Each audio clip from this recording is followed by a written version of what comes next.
ہرقل شاہ روم نے قریش کے قافلے میں ایک آدمی بلانے کو بھیجا، اور اس وقت یہ لوگ تجارت کے لیے ملک شام گئے ہوئے تھے، اور یہ وہ زمانہ تھا جب رسول اللہ صلی اللہ علیہ وسلم نے قریش اور ابو سفیان سے ایک وقتی عہد کیا ہوا تھا۔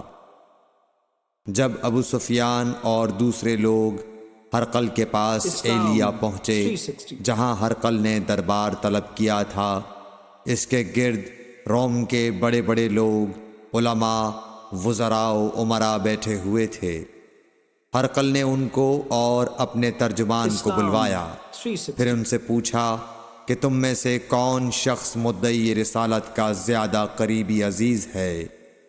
ابو سفیان کہتے ہیں کہ میں بول اٹھا کہ میں اس کا سب سے زیادہ قریبی رشتہ دار ہوں۔ یہ سن کر ہرقل نے حکم دیا کہ اس ابو سفیان کو میرے قریب لا کر بٹھاؤ اور اس کے ساتھیوں کو اس کی پیٹھ کے پیچھے بٹھا دو۔ پھر اپنے ترجمان سے کہا کہ ان لوگوں سے کہہ دو کہ میں ابو سفیان سے اس شخص یعنی محمد صلی اللہ علیہ وسلم کے حالات پوچھتا ہوں، اگر یہ مجھ سے کسی بات میں جھوٹ بول دے تو تم اس کا جھوٹ ظاہر کر دینا۔ ابو سفیان کا قول ہے کہ خدا کی قسم اگر مجھے یہ غیرت نہ آتی کہ یہ لوگ مجھ کو جھٹلائیں گے تو میں آپ صلی اللہ علیہ وسلم کی نسبت ضرور غلط گوئی سے کام لیتا۔ خیر، پہلی بات جو ہرقل نے مجھ سے پوچھی وہ یہ کہ اس شخص کا خاندان تم لوگوں میں کیسا ہے؟ میں نے کہا وہ تو بڑے اونچے عالی نسب والے ہیں۔ کہنے لگا اس سے پہلے بھی کسی نے تم لوگوں میں ایسی بات کہی تھی؟ میں نے کہا نہیں۔ کہنے لگا اچھا اس کے بڑوں میں کوئی بادشاہ ہوا ہے؟ میں نے کہا نہیں۔ پھر اس نے کہا بڑے لوگوں نے اس کی پیروی اختیار کی ہے یا کمزوروں نے؟ میں نے کہا نہیں، کمزوروں نے۔ پھر کہنے لگا اس کے تابعدار روز بڑھتے جاتے ہیں یا کوئی ساتھی پھر بھی جاتا ہے؟ میں نے کہا نہیں۔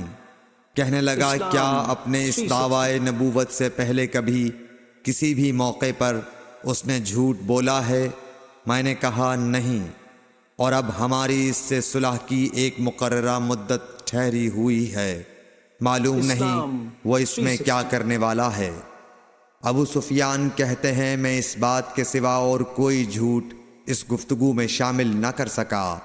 ہرقل نے کہا کیا تمہاری اس سے کبھی لڑائی بھی ہوئی ہے؟ ہم نے کہا کہ ہاں۔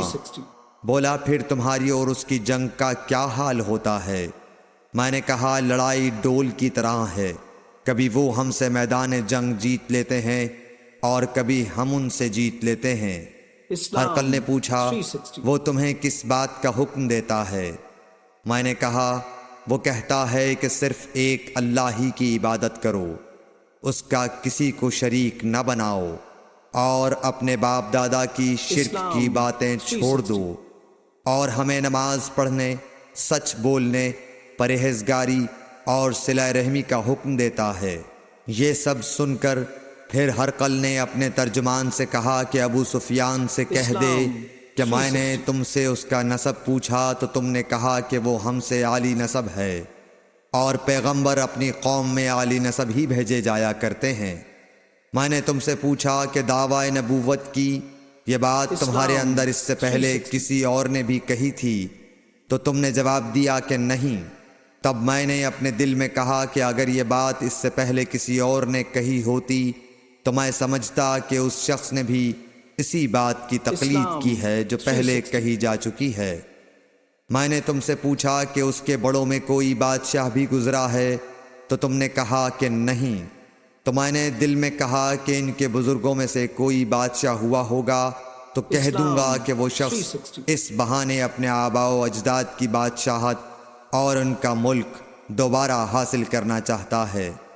اور میں نے تم سے پوچھا کہ اس بات کے کہنے یعنی پیغمبری کا دعویٰ کرنے سے پہلے تم نے کبھی اس کو دروغ گوئی کا الزام لگایا ہے؟ تم نے کہا کہ نہیں۔ تو میں نے سمجھ لیا کہ جو شخص آدمیوں کے ساتھ دروغ گوئی سے بچے وہ اللہ کے بارے میں کیسے جھوٹی بات کہہ سکتا ہے؟ اسلام اور میں نے تم سے پوچھا کہ بڑے لوگ اس کے پیرو ہوتے ہیں یا کمزور آدمی؟ تم نے کہا کمزوروں نے اس کی اتباع کی ہے، تو دراصل یہی لوگ پیغمبروں کے متبعین ہوتے ہیں۔ اور میں نے تم سے پوچھا کہ اس کے ساتھی بڑھ رہے ہیں یا کم ہو رہے ہیں؟ تم نے کہا کہ وہ بڑھ رہے ہیں، اور ایمان کی کیفیت یہی ہوتی ہے حتیٰ کہ وہ کامل ہو جاتا ہے۔ اور میں نے تم سے پوچھا کہ آیا کوئی شخص اس کے دین سے ناخوش ہو کر مرتد بھی ہو جاتا ہے؟ تم نے کہا نہیں۔ تو ایمان کی خاصیت بھی یہی ہے، جن کے دلوں میں اس کی مسرت رچ بس جائے وہ اس سے لوٹا نہیں کرتے۔ اور میں نے تم سے پوچھا کہ آیا وہ کبھی عہد شکنی کرتے ہیں؟ تم نے کہا نہیں۔ پیغمبروں کا یہی حال ہوتا ہے، وہ عہد کی خلاف ورزی نہیں کرتے۔ اور میں نے تم سے کہا کہ وہ تم سے کس چیز کے لیے کہتے ہیں؟ تم نے کہا کہ وہ ہمیں حکم دیتے ہیں کہ اللہ کی عبادت کرو، اس کے ساتھ کسی کو شریک نہ ٹھہراؤ، اور تمہیں بتوں کی پرستش سے روکتے ہیں، سچ بولنے اور پرہیزگاری کا حکم دیتے ہیں۔ لہٰذا اگر یہ باتیں جو تم کہہ رہے ہو سچ ہیں تو ان قریب وہ اس جگہ کا مالک ہو جائے گا کہ جہاں میرے یہ دونوں پاؤں ہیں۔ مجھے معلوم تھا کہ وہ پیغمبر آنے والا ہے، مگر مجھے یہ معلوم نہیں تھا کہ وہ تمہارے اندر ہوگا۔ اگر میں جانتا کہ اس تک پہنچ سکوں گا تو اس سے ملنے کے لیے ہر تکلیف گوارا کرتا۔ اگر میں اس کے پاس ہوتا تو اس کے پاؤں دھوتا۔ ہرقل نے رسول اللہ صلی اللہ علیہ وسلم کا وہ خط منگایا جو آپ نے وحیہ کلبی رضی اللہ تعالیٰ عنہ کے ذریعے حاکم بصرہ کے پاس بھیجا تھا، اور اس نے وہ ہرقل کے پاس بھیج دیا تھا۔ پھر اس کو پڑھا تو اس میں لکھا تھا، اللہ کے نام کے ساتھ جو نہایت مہربان اور رحم والا ہے۔ اللہ کے بندے اور اس کے پیغمبر محمد صلی اللہ علیہ وسلم کی طرف سے یہ خط ہے شاہ روم کے لیے۔ اس شخص پر سلام ہو جو ہدایت کی پیروی کرے۔ اس کے بعد میں آپ کے سامنے دعوت اسلام پیش کرتا ہوں۔ اگر آپ اسلام لے آئیں گے تو دین و دنیا میں سلامتی نصیب ہوگی، اللہ آپ کو دوہرا ثواب دے گا۔ اور اگر آپ میری دعوت سے روگردانی کریں گے تو آپ کی رعایا کا گناہ بھی آپ ہی پر ہوگا۔ اور اے اہل کتاب، ایک ایسی بات پر آ جاؤ جو ہمارے اور تمہارے درمیان یکساں ہے، وہ یہ کہ ہم اللہ کے سوا کسی کی عبادت نہ کریں اور کسی کو اس کا شریک نہ ٹھہرائیں، اور نہ ہم میں سے کوئی کسی کو خدا کے سوا اپنا رب بنائے۔ پھر اگر وہ اہل کتاب اس کتاب سے منہ پھیر لیں تو مسلمانوں، تم ان سے کہہ دو کہ تم مانو یا نہ مانو، ہم ایک خدا کے اطاعت گزار ہیں۔ ابو سفیان کہتے ہیں، جب ہرقل نے جو کچھ کہنا تھا کہہ دیا اور خط پڑھ کر فارغ ہوا تو اس کے ارد گرد بہت شور و غوغا ہوا، بہت سی آوازیں اٹھیں اور ہمیں باہر نکال دیا گیا۔ تب میں نے اپنے ساتھیوں سے کہا کہ ابو کبشہ کے بیٹے حضرت صلی اللہ علیہ وسلم کا معاملہ تو بہت بڑھ گیا۔ دیکھو تو اس سے بنی اصفر روم کا بادشاہ بھی ڈرتا ہے۔ مجھے اس وقت سے اس بات کا یقین ہو گیا کہ حضور صلی اللہ علیہ وسلم ان قریب غالب ہو کر رہیں گے، حتیٰ کہ اللہ نے مجھے مسلمان کر دیا۔ راوی کا بیان ہے کہ ابن ناطور ایلیا کا حاکم ہرقل کا مصاحب اور شام کے نصارہ کا لاٹ پادری بیان کرتا تھا کہ ہرقل جب ایلیا آیا ایک دن صبح کو پریشان اٹھا تو اس کے درباریوں نے دریافت کیا کہ آج ہم آپ کی حالت بدلی ہوئی پاتے ہیں، کیا وجہ ہے؟ ابن ناطور کا بیان ہے کہ ہرقل نجومی تھا، علم نجوم میں وہ پوری مہارت رکھتا تھا۔ اس نے اپنے ہم نشینوں کو بتایا کہ میں نے آج رات ستاروں پر نظر ڈالی تو دیکھا کہ ختنہ کرنے والوں کا بادشاہ ہمارے ملک پر غالب آ گیا ہے۔ بھلا اس زمانے میں کون لوگ ختنہ کرتے ہیں؟ انہوں نے کہا کہ یہود کے سوا کوئی ختنہ نہیں کرتا، سو ان کی وجہ سے پریشان نہ ہوں۔ سلطنت کے تمام شہروں میں یہ حکم لکھ بھیجیے کہ وہاں جتنے یہودی ہوں سب قتل کر دیے جائیں۔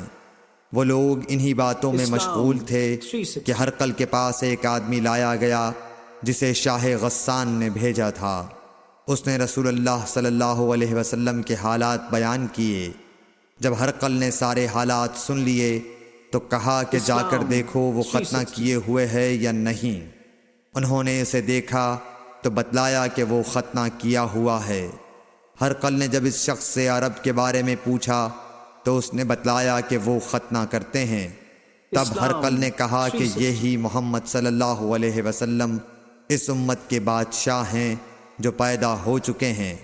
پھر اس نے اپنے ایک دوست کو رومیہ خط لکھا اور وہ بھی علم نجوم میں ہرقل کی طرح ماہر تھا۔ پھر وہاں سے ہرقل حمص چلا گیا۔ ابھی حمص سے نکلا نہیں تھا کہ اس کے دوست کا خط اس کے جواب میں آ گیا۔ اس کی رائے بھی حضور صلی اللہ علیہ وسلم کے ظہور کے بارے میں ہرقل کے موافق تھی کہ محمد صلی اللہ علیہ وسلم واقعی پیغمبر ہیں۔ اس کے بعد ہرقل نے روم کے بڑے آدمیوں کو اپنے حمص کے محل میں طلب کیا اور اس کے حکم سے محل کے دروازے بند کر لیے گئے۔ پھر وہ اپنے خاص محل سے باہر آیا اور کہا، اے روم والو، کیا ہدایت اور کامیابی میں کچھ حصہ تمہارے لیے بھی ہے؟ اگر تم اپنی سلطنت کی بقا چاہتے ہو تو پھر اس نبی صلی اللہ علیہ وسلم کی بیعت کر لو اور مسلمان ہو جاؤ۔ یہ سننا تھا کہ پھر لوگ وحشی گدھوں کی طرح دروازوں کی طرف دوڑے مگر انہیں بند پایا۔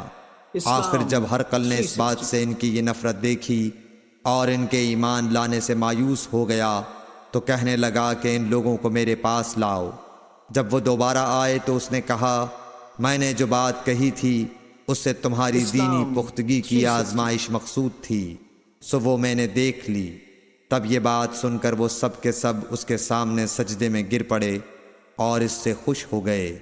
بالآخر ہرقل کی آخری حالت یہی رہی۔ صحیح بخاری حدیث نمبر 7۔ اللہ اکبر اللہ اکبر اللہ